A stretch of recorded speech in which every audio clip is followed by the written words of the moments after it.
Sombong, Park Hang-seo remehkan Sintayong. Belum tentu lolos kok bicara jumpa di final SEA Games. Begini penjelasannya.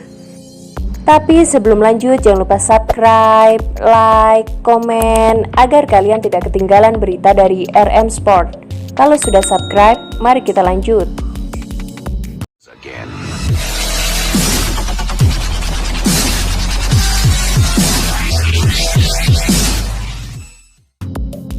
Pelatih Vietnam Park Hang-seo menyebut bahwa Sintayong sepertinya masih menyimpan dendam setelah dikalahkan pada laga pertama. Park Hang-seo merasa heran dengan pernyataan pelatih timnas Indonesia U23 Sintayong yang menginginkan kedua negara bertemu di pertandingan final SEA Games 2021.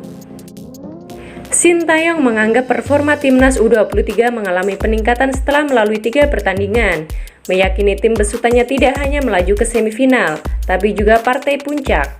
Jika itu terjadi, Sintayong berharap bisa bertemu lagi dengan Vietnam. Baik timnas Indonesia U23 maupun Vietnam masih memiliki 1 pertandingan sisa di grup A, yang menentukan kepastian mereka merebut tiket ke semifinal.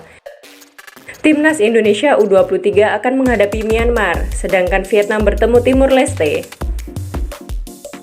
Saat ini Vietnam memuncaki klasemen grup A dengan koleksi nilai 7. Unggul 1 poin dari timnas Indonesia yang berada di peringkat kedua. Myanmar menguntit di posisi ketiga dengan 6 angka. Ketiga negara ini masih mempunyai peluang lolos ke semifinal. Park Hang-seo mengatakan ia lebih memikirkan timnas besutannya lolos ke semifinal dibandingkan membicarakan partai final. Jika akhirnya kembali bertemu Indonesia, Park Hang-seo pun menegaskan kesiapannya. Ini pertanyaan yang sulit. Indonesia juga masih belum diketahui apakah akan lolos ke semifinal atau tidak, bertemu atau tidak. Buat saya normal saja. Kami masih punya 1 pertandingan sisa, jadi sulit untuk membicarakan tentang final, ucap Park Hang-seo. Sepertinya kekalahan telak di pertemuan pertama membuat Indonesia merasa terpukul. Sehingga Coach Sintayong marah. Dia pernah bilang dia masih belum terima, tapi kalau kami bertemu lagi di final, saya akan siap.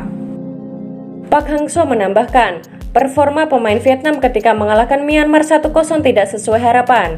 Mereka dinilai bermain buruk sepanjang 90 menit dan terlalu sering membuang peluang.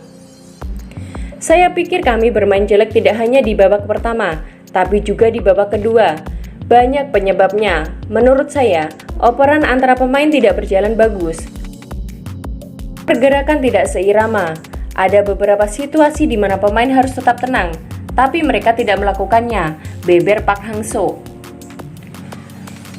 Pemain masih sering membuat kesalahan dan membuang peluang.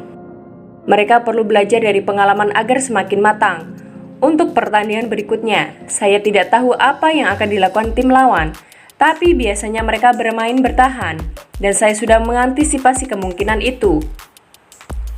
Bagaimana pendapat kalian guys tentang kesombongan Park Hang-seo yang seakan meremehkan timnas Indonesia? Tulis komentar kalian di bawah. Terima kasih sudah menonton. Salam olahraga. Semoga Indonesia selalu jaya, jaya, jaya.